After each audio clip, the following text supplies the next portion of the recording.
സുധാകരൻ എന്ന കെ സുധാകരൻ ബി.ജെ.പിയിലേക്ക് പോയി എന്ന് പറഞ്ഞാൽ ഒരുപക്ഷെ മലയാളികൾ ഞെട്ടില്ല. പക്ഷേ ഇ.പി. ജയരാജൻ ബി.ജെ.പിയിൽ ചേർന്നു എന്ന് കേട്ടാൽ മലയാളി ഞെട്ടുക മാത്രമല്ല, അത് വിശ്വസിക്കുക പോലുമില്ല. CPM വളർത്തിയെടുത്ത കണ്ണൂരിന്റെ പുത്രൻ എന്തിനാ ബി.ജെ.പിയിലേക്ക് പോകണം അല്ലേ? ജാവദേക്കർ കൂടിക്കാഴ്ചയുമായി ബന്ധപ്പെട്ടിട്ടുണ്ടായ വിവാദത്തിൽ ബി.ജെ.പി നേതാവ് ശോഭാ സുരേന്ദ്രൻ, ദല്ലാൽ നന്ദകുമാർ എന്നിവർക്കെതിരെ LDF കൺവീനർ ഇ.പി. ജയരാജൻ സംസ്ഥാന പോലീസ് മേധാവിക്ക് പരാതി നൽകി കഴിഞ്ഞു. ആരോപണങ്ങൾക്ക് പിന്നിൽ ഗൂഢാലോചനയുണ്ടെന്നും ഇത് അന്വേഷിക്കണമെന്നുമാണ് ഇ.പിയുടെ പരാതി.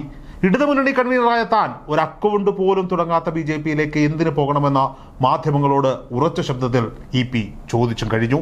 CPM സംസ്ഥാന സെക്രട്ടേറിയറ്റ് യോഗത്തിൽ പാർട്ടി ഒപ്പം നിന്നതോടെ കൂടുതൽ ശക്തനായാണ് ഇ.പി തിരിച്ചു വന്നത്. കേരളത്തിൽ ഒരു അക്കൗണ്ട് പോലും ഇതുവരെ തുറക്കുവാൻ കഴിയാത്ത ബി.ജെ.പിയിലേക്ക് താൻ എന്തിനു പോകണമെന്ന പ്രസക്തമായ ചോദ്യമാണ് ഇ.പി ആവർത്തിക്കുന്നത്. അരിയാഹാരം കഴിക്കുന്ന ആർക്കും അത് മനസ്സിലാകും. എന്നിട്ടും ഇ.പിയെ വിട്ടൊഴിയാതെ വിവാദങ്ങൾ കത്തുകയാണ്. CPM കേന്ദ്ര കമ്മിറ്റി അംഗം, ഇടതുമുന്നണി കൺവീനർ, സർവോപരി മുഖ്യമന്ത്രി പിണറായി വിജയന്റെ ഉറ്റതോഴൻ. അങ്ങനെ ഈ മനുഷ്യൻ എന്തിന് ബി.ജെ.പി തിരഞ്ഞെടുക്കണം? വിദ്യാഭ്യാസ കാലഘട്ടത്തിൽ ഇ.പി. ജയരാജൻ നെഞ്ചേറ്റിയതാണ് അച്ചൻകുടി. യൗവന കാലഘട്ടത്തിൽ DYFIയുടെ സജീവ പ്രവർത്തകനായി. ഈ പ്രസ്ഥാനത്തിന്റെ തന്നെ പ്രഥമ അഖിലേന്ത്യാ പ്രസിഡന്റായിരുന്നു. കണ്ണൂർ CPM ജില്ലാ സെക്രട്ടറി ആയിരുന്നു. കർഷക സംഘം സംസ്ഥാന പ്രസിഡന്റ്, ദേശാഭിമാനിയുടെ ജനറൽ മാനേജർ, അഴീക്കോട് MLA, ഒന്നാം പിണറായി സർക്കാരിന് കീഴിൽ വ്യവസായിക കായിക മന്ത്രി. അങ്ങനെ എത്ര പദവികൾ ഇ.പി. ജയരാജൻ അലങ്കരിച്ചു. അപ്പോഴെല്ലാം ഇ.പി വിവാദങ്ങളിൽ കുരുങ്ങിക്കൊണ്ടേയിരുന്നു. ദേശാഭിമാനിയുടെ ജനറൽ മാനേജർ ആയിരിക്കുമ്പോൾ 2 കോടി രൂപയുടെ ബോണ്ട് വിവാദം, മന്ത്രിയായിരിക്കുമ്പോൾ ബന്ധു നിയമന വിവാദം, കട്ടൻ ചായയും പരിപ്പുവടയും കഴിച്ചിരുന്ന പണ്ടത്തെ കമ്മ്യൂണിസ്റ്റുകാർ അല്ല ഇന്നത്തെ കമ്മ്യൂണിസ്റ്റുകാർ എന്ന വിവാദ പരാമർശം, പാർട്ടിയെ വെട്ടിലാക്കിയ നിരവധി വിവാദങ്ങൾക്ക് തിരികൊളുത്തിയവരാണ് ഇ.പി. ജയരാജൻ. പക്ഷെ അപ്പോഴൊക്കെ ഇ.പിയെ തള്ളിക്കളയുവാൻ പാർട്ടി തയ്യാറായിരുന്നില്ല. അങ്ങനെ പാർട്ടി വളർത്തിയ കണ്ണൂരിന്റെ പുത്രൻ എന്തിന് ബി.ജെ.പിയിൽ ചേരണം? ലോക്സഭാ തെരഞ്ഞെടുപ്പിന്റെ കലാശക്കൊട്ടിനോട് അടുപ്പിച്ചാണ് ആലപ്പുഴ ലോക്സഭാ സ്ഥാനാർത്ഥിയും ബി.ജെ.പി സംസ്ഥാന വൈസ് പ്രസിഡന്റുമായ ശോഭാ സുരേന്ദ്രൻ ആ ബോംബ് പൊട്ടിക്കുന്നത്.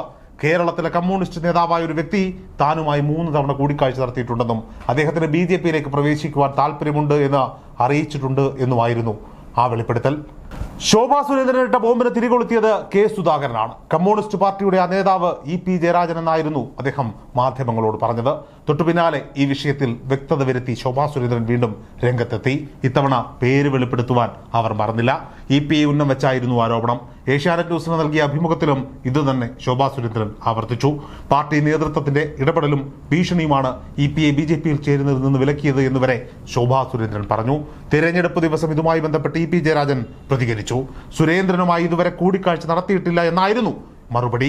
മകളുടെ പിറന്നാളിന് ബി.ജെ.പി നേതാവ് പ്രകാശ് ജാവദേക്കറിനെ കണ്ടിരുന്നുവെന്ന് ഇ.പി പറഞ്ഞു. ഇതോടുകൂടി വാർത്ത കുറച്ചുകൂടി കൊഴുത്തു. തിരഞ്ഞെടുപ്പ് ദിനം CPM-നും ബി.ജെ.പിക്കുമെതിരെയുള്ള ആയുധമാക്കി ഇ.പിയുടെ പരാമർശം മാറ്റാൻ UDF-ഉം മടി കാണിച്ചില്ല. ജാവദേക്കറുമായുള്ള ഇ.പിയുടെ കൂടിക്കാഴ്ച മുഖ്യമന്ത്രി പിണറായി വിജയന്റെ അറിവോടും സമ്മതത്തോടും കൂടിയായിരുന്നുവെന്നാണ് പ്രതിപക്ഷ നേതാവ് ഇതുമായി ബന്ധപ്പെട്ട് പ്രതികരിച്ചത്. ഇ.പി വിഷയത്തിൽ മുഖ്യമന്ത്രി പിണറായി വിജയൻ ജാവദേക്കറിനെ ഇ.പി കണ്ടതിൽ യാതൊരു തെറ്റുമില്ലെന്നും താനും അദ്ദേഹത്തെ കണ്ടിട്ടുണ്ടെന്നും പറഞ്ഞതോടെ ബി.ജെ.പി CPM ബന്ധം അടിയുറച്ചതാണെന്ന ആരോപണവുമായി UDF രംഗത്തെത്തി. ബി.ജെ.പി നേതാവിനെ കാണേണ്ട ആവശ്യം മുഖ്യമന്ത്രി പിണറായി വിജയൻ എന്തായിരുന്നു എന്നായിരുന്നു പ്രതിപക്ഷ നേതാവിന്റെ ചോദ്യം.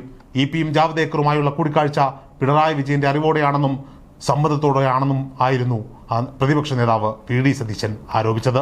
ആയിടയ്ക്കാണ് CPM സംസ്ഥാന സെക്രട്ടേറിയറ്റ് യോഗം നടന്നത്. ഇ.പി വിഷയം അവിടെ ചർച്ചയാവുകയും ചെയ്തു. പക്ഷേ ഈ സംഭവത്തിൽ ഇ.പി സഖാവിനൊപ്പം നിൽക്കാനാണ് പാർട്ടി തീരുമാനിച്ചത്. ജാവദേക്കറിനെ കണ്ടതിൽ തെറ്റൊന്നുമില്ല. പക്ഷേ ദല്ലാൽ നന്ദകുമാറുമായി യാതൊരു ബന്ധവും ഉണ്ടാകരുതെന്നും ഇ.പിക്ക് പാർട്ടി കർശന നിർദ്ദേശം നൽകി.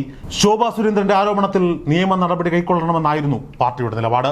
ഇതോടെയാണ് നിയമ നടപടിക്ക് ഇ.പി തയ്യാറായത്. തനിക്കൊപ്പമാണ് പാർട്ടി എന്നറിഞ്ഞപ്പോൾ ശക്തമായ ഭാഷയിൽ അദ്ദേഹം പ്രതികരിച്ചു.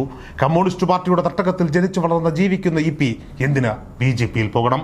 പാർട്ടിയെ കുഴപ്പിക്കുന്ന നിരവധി വിവാദങ്ങൾ കുടുങ്ങിയപ്പോഴും ഇ.പിയെ തള്ളിക്കളയാൻ CPM തയ്യാറായിരുന്നില്ല. അങ്ങനെ ഒരു പാർട്ടിയുടെ കേന്ദ്ര കമ്മിറ്റി അംഗം ബി.ജെ.പിയിലേക്ക് പോകുമെന്ന് പറഞ്ഞാൽ വിശ്വസിക്കുവാൻ അല്പം ബുദ്ധിമുട്ടുണ്ട്. അധികാരം മോഹിച്ച് പാരമ്പര്യം മറന്ന പത്മജയോ അനിൽ ആന്റണിയോ അല്ല ഇ.പി ജയരാജൻ എന്ന തിരിച്ചറിവ് ഈ നാട്ടിലെ സാധാരണക്കാർക്ക് വരെയുണ്ട്. അവരോടാണ് ഇ.പി ജയരാജനെ കുറിച്ച് ഇത്തരമൊരു ആരോപണത്തിന് ശോഭാ സുരേന്ദ്രൻ തിരികൊളുത്തിയത്.